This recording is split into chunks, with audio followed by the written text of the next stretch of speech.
चलिए आइए, जीएस मस्ती by professor Satish Tiwari YouTube channel पर आपका बहुत बहुत स्वागत। चलिए हम आते हैं। आज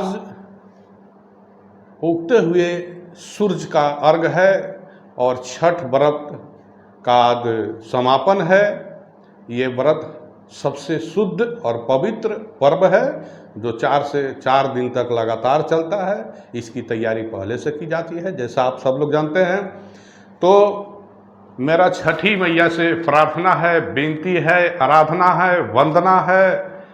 हे मैया, आप विश्व कल्याण करें, विश्व का कल्याण करें। जब विश्व का कल्याण हो जाएगा तो मेरा भी कल्याण है। तो विश्व कल्याण की भावना से मैं छठी मैया से ये वंदना करता हूँ कि मानव मात्र की कष्टों को दूर करें और सबका कल्याण करें। सबका कल्याण तो मेरा भी कल्याण।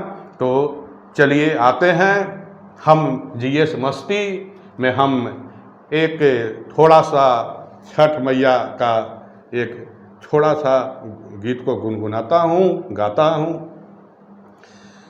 न न ने न न ए महंगिया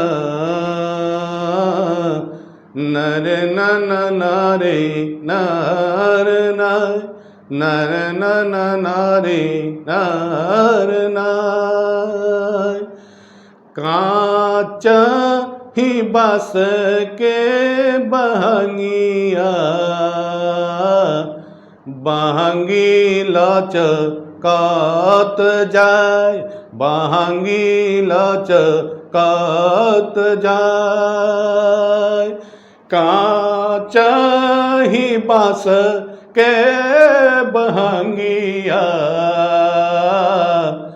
बहंगी लचकात जाय, बहंगी लचकात जाय। बाट से पूछे ले बटोहिया बहंगी के कर जाय, बहंगी के कर जाय। आना रहवे रे बटोहिया बहंगी छठी मैया के जाय, बहंगी छठी मैया के जाय। कांचा ही बस के बढ़निया बहंगी मैया के जाय। बाट से पूछले बटोहिया बहंगी के कर जाय, बहंगी के कर जाय। कांचा ही बस के बढ़निया बहंगी के कर जाय, बहंगी छठी मैया के जाय, बहंगी छठी मैया के जाय। तो चलिए हम आगे आते हैं अपने अगले वीडियो में, जिसमें हम जीएस के अंतर्गत भूगोल में जलवायु विज्ञान के अंतर्गत वायुमंडल का संगठन के बारे में हम लोग पिछले वीडियो में अध्ययन किया था।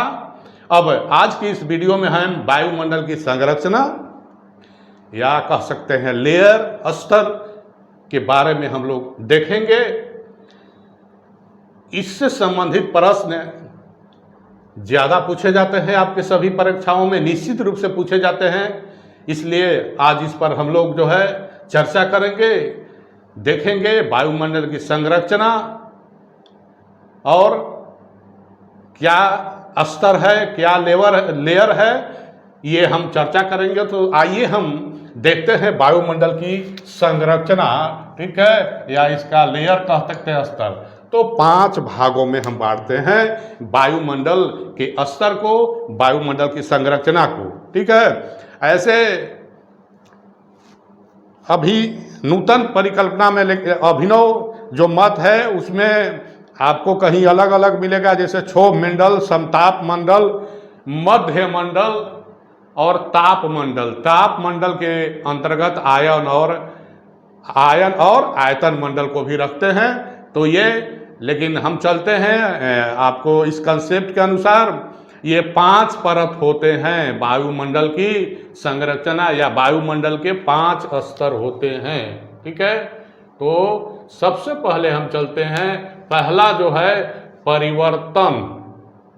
परिवर्तन या क्षोभ मंडल, ट्रोपोस्फियर।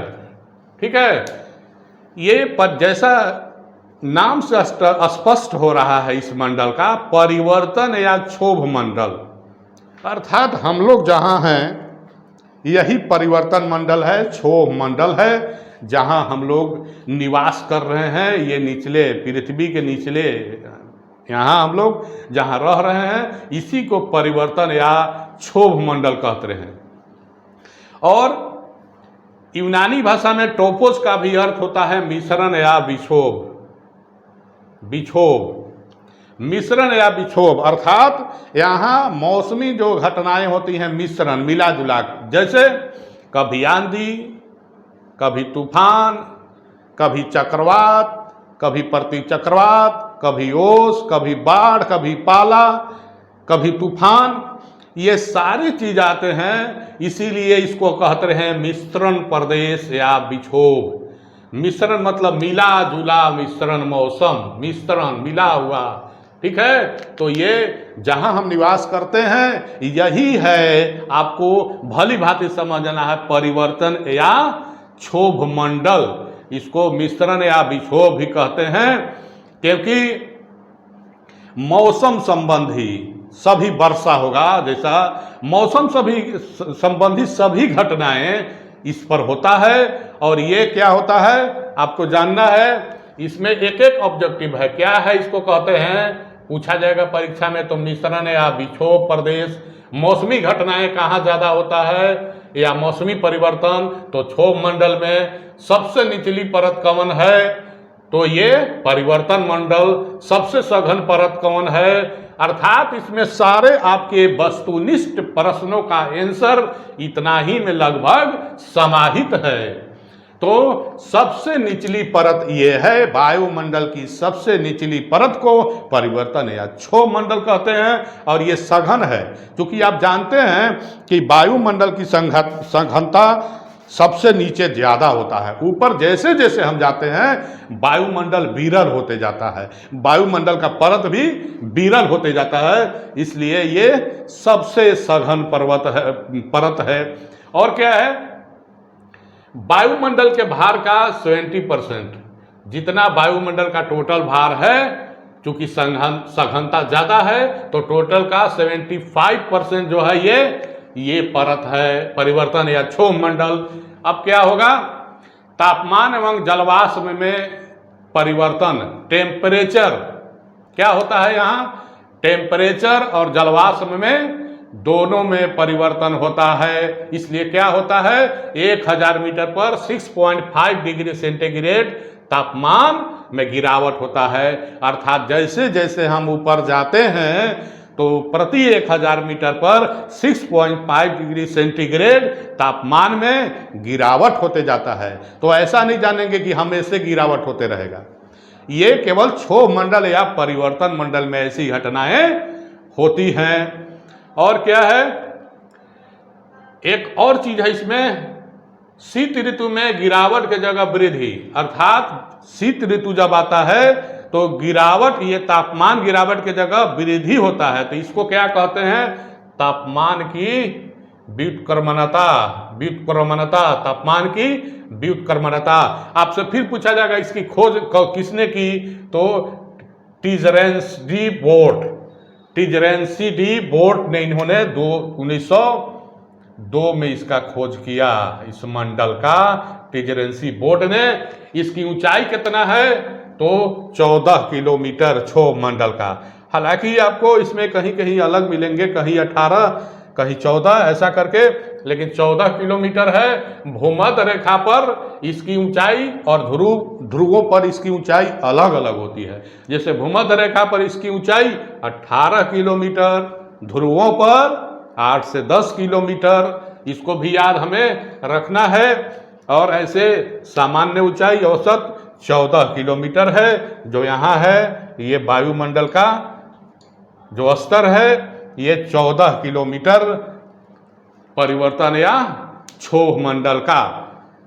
तो हम लोग अच्छी तरह से समझ गए होंगे परिवर्तन या क्षोभ मंडल जहां हम निवास करते हैं, जहां हमारे मौसम संबंधित सारी घटनाएं आप लोग देख रहे हैं, यहाँ निवास करते हैं, क्या होता है, तो इसी परिवर्तन मंडल और क्षोभ मंडल में हम लोग हैं। तो चलिए अब आते हैं दूसरा जो है हम परत का बात करेंगे, वायुमंडल की संरचना का, स्तर का। तो दूसरा है समताप मंडल। समताप मंडल ये क्या है, तापमान इस नाम से स्पष्ट हो रहा है, समताप अर्थात ताप स्थिर रहता है। इस मंडल में क्या होता है, तापमान स्थिर रहता है। और कुछ लेकिन विद्वानों ने अपना अभी खोजों के आधार पर ऐसा उन्होंने मत व्यक्त किया है कि यहाँ जो है अभी जैसा देखा जाता है ऐसा नहीं होता, अर्थात यहाँ भी कभी कभी बादल या मेघ दिखाई पड़ते हैं, या कभी कभी थोड़ा बहुत जो है मौसमी घटनाएं भी होते हुए प्रतीत होता है। ऐसा ये विद्वानों का कहना है, ऐसा भूगोलवेताओं का कहना है। इस पर जो है ऐसे सामान्य रूप से जलवाष्प एवं धूलकण यहाँ नहीं पाया जाता। जलवाष्प एवं धूलकण नहीं पाया जाता, ये सब कारण है तापमान स्थिर रहने का, और मेघ भी नहीं बनता, ऐसा विद्वानों का कहना है। लेकिन वर्तमान में अभी इस मत का जो है विद्वानों ने खंडन किया है और ऐसा बताया है कि कभी कभी ऐसा देखा जाता है कि बादल भी घनते हैं, कुछ मौसमी घटनाएं होते हैं, तो ऐसा है। और इसकी ऊंचाई क्या है, समताप मंडल 30 किलोमीटर तक, 30 से 50 किलोमीटर तक। अब अगला जो लेयर आता है, स्तर आता है वायुमंडल का, वो है ओजोन। क्या है, ओजोन मंडल, ओजोनोस्फेयर। इसका क्या है, 30 से 60 किलोमीटर, 30 से 60 किलोमीटर ये इसका है स्तर ऊपर में है।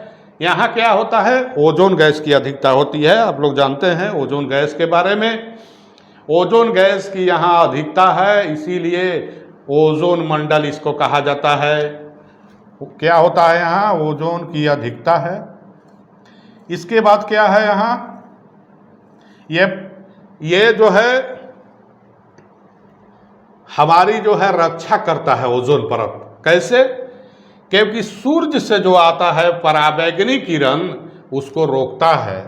ठीक है, सूर्य की से जो आती हुई पराबैंगनी किरण होती है उसको रोकता है ये ओजोन मंडल, और हमें प्रचंड सूर्य की गर्मी से, सूर्य की प्रचंड गर्मी से हमें बचाता भी है। और क्या है, रासायनिक परिवर्तनों की प्रधानता। यहाँ क्या है, इस मंडल में रासायनिक परिवर्तन तेजी से होते हैं। इस मंडल में रासायनिक प्रक्रिया, ठीक है, रासायनिक प्रक्रिया जो है यहाँ बहुत तरह से होता है, बहुत अधिक होता है, इसलिए रासायनिक प्रक्रिया की प्रधानता आपसे परीक्षा में पूछा जा सकता है कि रासायनिक प्रक्रिया किस मंडल में ज़्यादा होता है, पराबैंगनी किरणों का अवशोषण कौन मंडल करता है, ये सारे आपके वस्तुनिष्ठ प्रश्न बन सकते हैं। और क्या है, अभी जैसा हो रहा देखा जा रहा है, जो वातावरण का असंतुलन, पारिस्थितिकी असंतुलन, पारितंत्र पारिस्थितिकी असंतुलन, जो आज हम सुख सुविधा देख रहे हैं, भौतिक सुविधा, इससे बहुत तरह से किरणें निकल रही हैं जो खतरनाक हैं, और ये वातावरण को प्रभावित कर रही हैं और पारिस्थितिकी असंतुलन पैदा कर रही हैं। तो क्या हो रहा है, इन सब कारणों से जो है ओजोन परत का क्षय हो रहा है। ओजोन परत का क्षय हो रहा है और धीरे धीरे ये ऐसी स्थिति आएगा तो हमें बहुत संकटों से, भारी संकटों से हमें सामना करना पड़ेगा और मानव अस्तित्व खतरे में पड़ जाएगा। तो ये है आपका ओजोन मंडल। अब आगे आता है नंबर 4, आयन मंडल, आयनोस्फेयर। इसका क्या है, 80 से, ठीक है, 640। ये क्या मंडल में है, रेडियो तरंगों को वापस भेजता है। जो हम सुनते हैं रेडियो तरंगों को, घर बैठे रेडियो इन तरंगों को वहां से ही वापस भेजा जाता है, आयन मंडल से ही, और यह अनेक आयनीकृत परत में विभक्त है। अब देखिए ये आयन मंडल जो है अनेक आयनीकृत परत में विभक्त है। जैसे सबसे पहला हम आते हैं इसमें डी परत। डी परत क्या है, सूर्यास्त के साथ ये लुप्त हो जाता है इसमें, और ये डी परत का जो है 60 से 90 किलोमीटर इसका रेंज है। इसके बाद आता है ई परत। ई परत, इसमें क्या होता है, मध्यम एवं लघु तरंगों का परावर्तन। क्या होता है, ई परत में मध्यम एवं लघु तरंगों का परावर्तन। इसका रेंज है 90 से 130। फिर है विशिष्ट ई परत। विशिष्ट ई परत ये क्या होता है, यहाँ उल्का से उत्पत्ति होता है। ये विशिष्ट ई परत की उत्पत्ति कैसे होती है, तो उल्का से उत्पत्ति होता है। इसका रेंज है 110 किलोमीटर। फिर आगे है E2। ये ऑक्सीजन का परमाणु पर फोटॉन्स, ऑक्सीजन के परमाणु पर फोटॉन्स की जब प्रतिक्रिया होती है तो यहाँ E2 परत पर इसका रेंज है 150। फिर आगे है F1, ये रेडियो तरंगों को परावर्तित करती है। F1 परत ये रेडियो तरंगों को परावर्तित करती है। फिर है F2, ये संदेश प्रेषण के दृष्टि से इस परत का विशेष महत्व है। पूछा जा सकता है आपके परीक्षाओं में कि संदेश प्रेषण के दृष्टि से किस परत का महत्व है, तो ये है आपको F2 परत। फिर है G परत। G इसका जो है 400 किलोमीटर से ऊपर है। अब हम आगे आते हैं, ये परत जो है नंबर 5, अगला आयतन मंडल या वहिर्मंडल। ठीक है, आयतन मंडल या वहिर्मंडल, इसका खोज साइमन स्पाइटज ने किया था। क्या है, यहाँ क्या है, हाइड्रोजन और हीलियम गैसों की प्रधानता है। यहाँ आपसे पूछा जा सकता है क्या है, हीलियम एवं हाइड्रोजन गैसों की प्रधानता है। और यहाँ सबसे ऊपरी भाग 640 किलोमीटर से है, अर्थात 1000 किलोमीटर तक भी हम रख सकते हैं। यहाँ से ऊपर का जो वायुमंडल के है उसको क्या कहते हैं, वायुमंडल इससे ऊपर का निहारिका के रूप में होता है। क्या होता है, निहारिका के रूप में होता है। और यहाँ क्या होता है, ऑरोरा ऑस्ट्रालिस और ऑरोरा बोरियालिस। ऑरोरा ऑस्ट्रालिस और ऑरोरा बोरियालिस की घटनाएं यहाँ होती है। ये क्या होता है, ऑरोरा ऑस्ट्रालिस और ऑरोरा बोरियालिस, ये चमकता हुआ प्रकाश होता है। इस मंडल में ये दो घटनाएं होती है। कैसे, ये क्या होती हैं, तो चमकता हुआ प्रकाश होता है। तो ये है आयतन मंडल। इससे जो है 1000 किलोमीटर तक हमारे वैज्ञानिकों ने अध्ययन किया है, 1000 किलोमीटर तक। और ये आयतन मंडल या बहिमंडल को बताया है। इससे ऊपर हमें बहुत चीज़ों के बारे में जानकारी प्राप्त नहीं है। अब एक और होता है, ये रासायनिक संगठन भी होता है वायुमंडल का। इसको दो भागों में बांटते हैं। पहला जो है सममंडल, सममंडल, ठीक है, होमोस्फीयर, या इसका कितना है 90 किलोमीटर सागर तल से ये 90 किलोमीटर रेंज तक है। और क्या है, सभी गैसों का अनुपात यहाँ एक जैसा है। यहाँ सभी गैसों का अनुपात एक जैसा है। इसको भी 3 परत में बांटते हैं। सममंडल को भी 3 परत में बांटते हैं। कौन है? क्षोभ मंडल, समताप मंडल और मध्य मंडल। इसके बाद है दूसरा विषम मंडल। इसका रेंज है 90 किलोमीटर से 1000 किलोमीटर तक। यहाँ विभिन्न परत का, यहाँ इस परत में विभिन्न परत का जितना परत अलग अलग है, सबका भौतिक एवं रासायनिक गुण अलग अलग पाया जाता है इन परतों पर, ठीक है। जैसे जैसे इन परत पर अलग अलग परत है, क्योंकि इस परत का 4 स्पष्ट है परत। कौन है? आणविक नाइट्रोजन परत, ठीक है, आणविक नाइट्रोजन परत, एटॉमिक ऑक्सीजन परत, हीलियम परत और एटॉमिक हाइड्रोजन परत। इसको भी 4 परतों में बांटते हैं विषम मंडल को। कौन कौन? आणविक नाइट्रोजन परत, एटॉमिक ऑक्सीजन परत, हीलियम परत और एटॉमिक हाइड्रोजन परत। तो इन सभी परतों में जो है विभिन्न अलग अलग रासायनिक एवं भौतिक गुणों में अंतर पाया जाता है। तो ये हमारा है वायुमंडल का संरचना। इसके द्वारा हम भी देख सकते हैं। तो चलिए, आप इस वीडियो को आप जो है अंतिम तक देखेंगे, ठीक है, तब आपको पूरा ये समझ में आएगा। तो इस वीडियो का आप अंतिम तक जरूर देखेंगे, लाइक करेंगे, सब्सक्राइब करेंगे। जय मैया छठी, जय भारत।